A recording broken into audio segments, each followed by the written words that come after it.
सत्संग से सोधी आवे, नहीं जीव 84 में जावे। सत्संग से सोधी आवे, नहीं जीव 84 में जावे।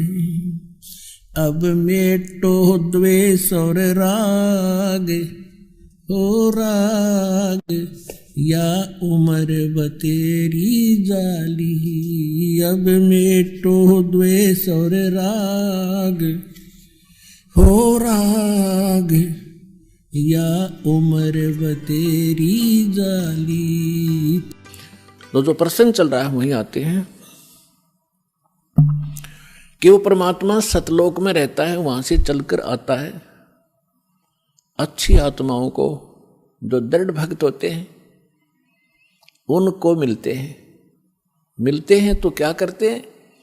उनको तत्व ज्ञान से परिचित कराते हैं, अपने से परिचित कराते हैं और सचखंड सतलोक लेकर जाते हैं। फिर उनको वापस छोड़ देते हैं ताकि ये मेरे गवाह बने।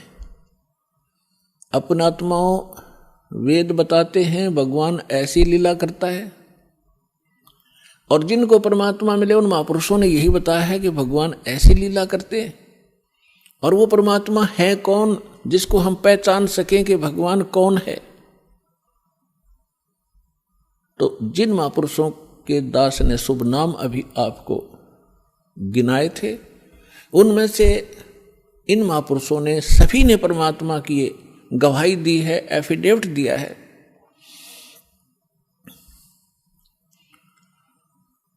आदरणीय धर्मदास साहिब जी ने यही कहा है, और यही मलुकदास जी साहिब ने कहा है कि सतलोक से चलकर आए, अमर लोक से चलकर आए, गति करके आते हैं परमात्मा। काटन काल की जंजीर, काल ने हमारे को क्रम बंधनों से बांध रखा है, और क्रम के बंधन को समर्थ परमात्मा सत्य पुरुष ही काट सकता है, परम अक्षर ब्रह्म ही काट सकता है।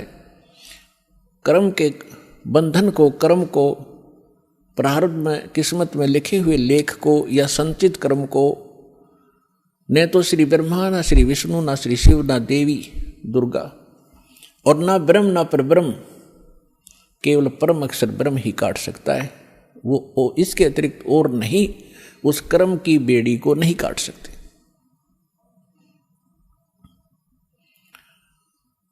तो सभी महापुरुषों ने बताया है।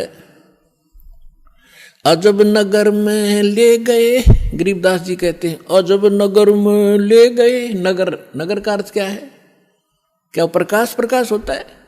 सब जानते हैं नगर में क्या होता है। वहां सारे महल होते हैं, मनुष्य होते हैं, बाजार होते हैं, सब कुछ होता है। अजब नगर में ले गए हमको सतगुरु आने। सतगुरु, गरीबदास जी सतगुरु कह रहे हैं, वो परमेश्वर थे।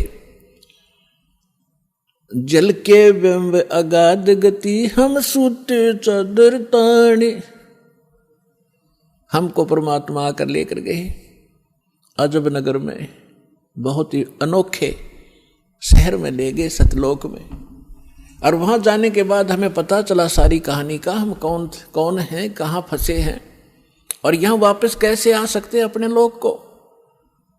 अब उस ज्ञान से परिचित होकर के गरीबदास जी कहते हैं हम तो अब निश्चिंत हो गए, हमें सतगुरु मिल गए। सतगुरु मिल गए तो सत्संग भी मिलेगा, सत्संग के साथ साथ फिर सच्चा भक्ति विधि मिलेगी जिससे हम वहां जा सकते।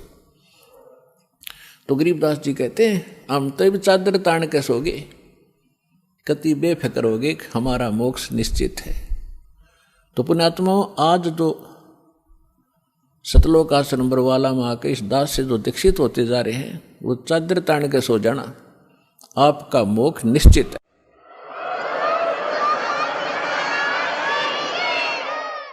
लेकिन रहना मर्यादा में, और मर्यादा में भी तभी रहोगे जब आपको यहाँ का दुख दिखेगा और वहाँ के सतलोक के सुख का आपको आभास होगा। और फिर धीरे धीरे कैसा समाज बनेगा, या माया की जो दौड़ है या आग लगी हर एक के अंतःकरण में, या शांत होएगी। आप माया के पीछे किस लिए भाग रहे हो? बड़ी कोठी बनाऊंगा, गांव नगर में मेरी शोभा होगी। फिर लड़का लड़की ब्याहूंगा, खूब बैंड बाजे बजवाऊंगा, तू तू तू तू तू करवा के, और खूब दान दूंगा। लोग देखेंगे बड़ा दान करा भाई इसने। तो ये दोनों बीमारी आपका समझ में आ जाएंगी कि आज तू बेटी ब्याह रहा है या बेटे का ब्याह कर रहा है, और कल मृत्यु होगी। फिर कहाँ गए तेरे वो तू तू तू तू टक्कर मार कर रोएगा। तो पुण्यात्माओं, यह सच्चाई है। आज तक को बताने वाला दृढ़ता से सामने आ नहीं सका। ये सारे नकली हैं, ये केवल वही बातें करते हैं जो समाज में अच्छी लगे। वो डॉक्टर नहीं होता जो ब्लड प्रेशर के मरीज को, हाई ब्लड प्रेशर के मरीज को कहे घी खा ले छक्के, वैसे खा कोई दिक्कत नहीं, वो दुश्मन है उसका। तो पुण्यात्मा इसी प्रकार के जितने भी हैं ये सच्चाई नहीं कह सके, क्योंकि उनके ऊपर परमात्मा कबीर का पंजा नहीं था। इस दास के ऊपर दया हुई है, संघर्ष बहुत करना पड़ रहा है, लेकिन परमात्मा का साथ जिसके साथ होता है वो हार नहीं होती उसकी, क्योंकि हमारा उद्देश्य कल्याण है। पर पूरे विश्व का कल्याण लेकर चल रहे हैं हम। पूरे मानव का कल्याण होगा, पूरे प्राणियों का कल्याण होगा। क्योंकि जैसे आज ये परमात्मा की वाणी है, इसमें इतनी शक्ति है जो स्वयं परमेश्वर ने आके बोली है। उसके बाद फिर गरीबदास जी के माध्यम से जो वाणी बुलवाई है, उन्होंने वही वाणी एजडी दे दी, और उस वाणी को फिर दास बोल रहा है। यानी अधिकारी के द्वारा जो वाणी बोली जाती है उसका असर होता है। पहले भी आपको बहुत बार सुनाया है, जैसे एक राजा की पत्नी एक शिष्य थी संत की। राजा इसका विरोधी था कि ये गुरु बनाने की आवश्यकता नहीं होती, राम राम घर बैठ के कर ले। तो राजा के इस भ्रम को निवारण के लिए संत ने एक थोड़ा सा एक फार्मूला अपनाया था।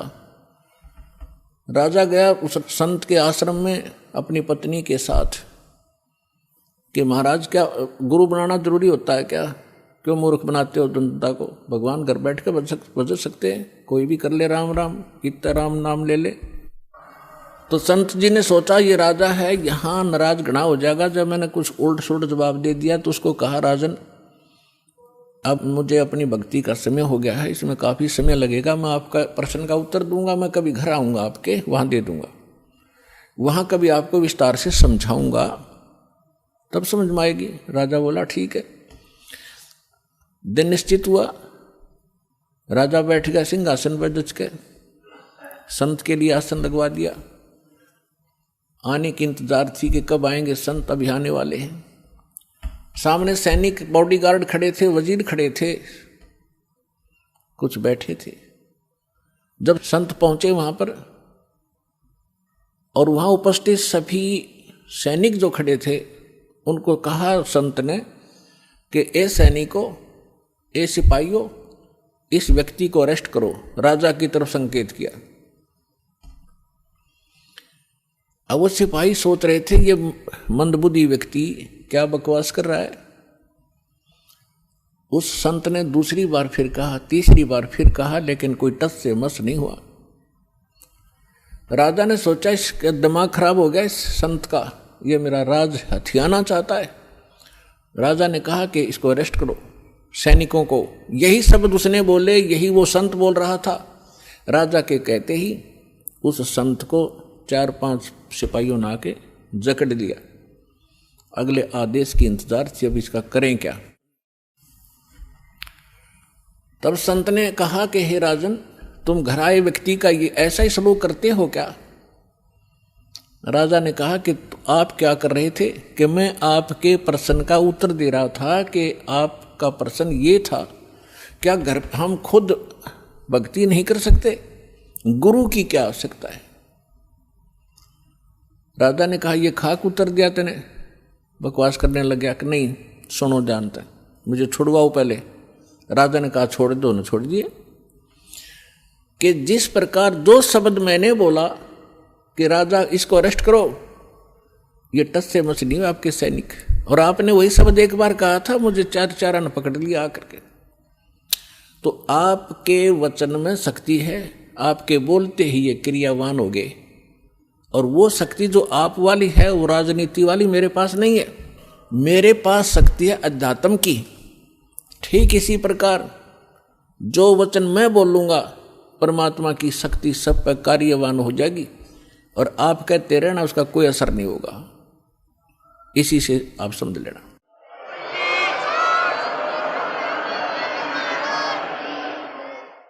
तो इसी प्रकार ये दास उस परमात्मा का कृपा पात्र है, उसी की कृपा से ये सच्चा ज्ञान आप तक पहुंच पा रहा है। तो उस परमात्मा का आदेश और फिर इस दास के मुख से आगे चलेगा, ये सर्व प्राणियों का कल्याण करेगा।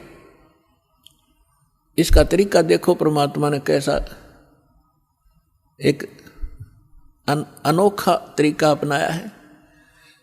कैसे चिप बनवा दी, मेमोरी कार्ड जिसको कहते हो, टेलीविजन प्रोजेक्टर बनवाए, इंटरनेट वेबसाइट यूट्यूब बनवा दी। अब जो घनी अच्छी आत्माएं होती हैं पूर्व जन्म, वैसे तो घनी अच्छी आत्मा है वही तो मनुष्य जीवन प्राप्त कर रही हैं, उनसे भी अच्छी आत्माएं हैं वो भगवान के लिए भटक रही हैं, और उनसे भी वो अच्छी आत्मा है जो सतगुरु और सत्संग और सच्चा नाम प्राप्त सतनाम प्राप्त कर रही है। तो आप जो सतलोक आश्रम बरवाला जिला हिसार हरियाणा में आ रहे हो, ये तीसरे नंबर की सर्वश्रेष्ठ आत्माएं हो जो आपको शीघ्र से परमात्मा का ये मार्ग ठीक मिल गया। तो जो अन्य भी हैं उनके लिए परमात्मा ने ये तरीका अपनाया है सर्व प्राणियों के कल्याणार्थ। ये वाणी जो दास बोल रहा है रिकॉर्ड हो रही है, मेमोरी कार्ड बन रहे हैं, टीवी पर चल रहे हैं, आप घर पर चलाते हो, पशु पक्षी भी होते हैं, चींटियां भी होती हैं, मच्छर माखी भी होती हैं, उन सब के ऊपर ये वाणी अपना प्रभाव करेगी। काल ने जैसा जुल्म किया था उतना ही उससे भी आदि कर रहे हैं अब परमात्मा ने अपनी आत्माओं पर किया है। चींटी से लेकर हाथी तक, रंग से लेकर राजा तक, ये सारे कबीर परमात्मा की बच्चे आत्माएं हैं। इस काल ने हमारा उलिया बिगाड़ दिया, हमारी दुर्गति कर दी, कुत्ते गधे सूर बनाकर हमें क्या डंगा खिला रहा है, और हम क्या खाते थे सतलोक में, कैसे रहते थे, कैसा सुख था वहां पर।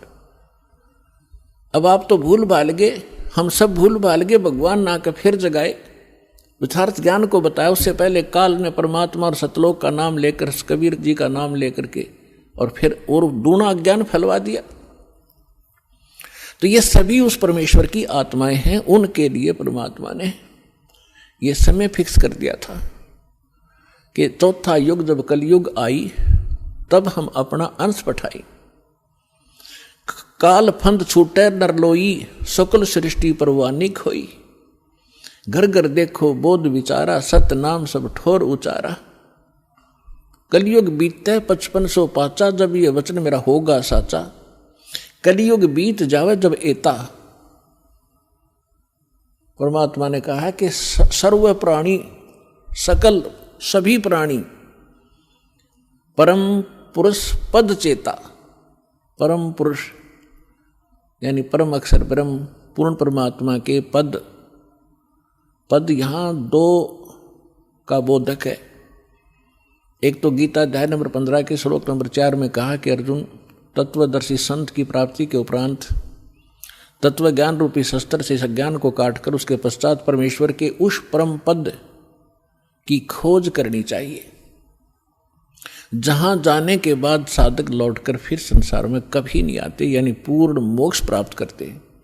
गीता अध्याय नंबर 18 के श्लोक नंबर 62 में कहा कि अर्जुन तू सर्वभाव से उस परमेश्वर की शरण में जा, उसी परमेश्वर की कृपा से तू परम शांति को और सनातन परम धाम, सनातन शाश्वत स्थान, उस स्थान को, उस परम पद को प्राप्त होगा। और यहाँ दूसरा पद का अर्थ है पद्धति। पद्धति माने परमात्मा के पाने की यथार्थ विधि, वो ज्ञान।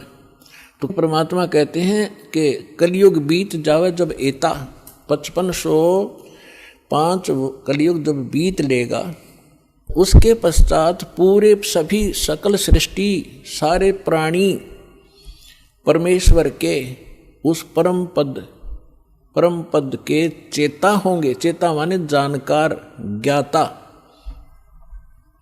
और सतनाम सब ठोर उचारा। आज तक सतनाम ये बक क्या करते थे, न कख नहीं पता सतनाम है क्या चीज।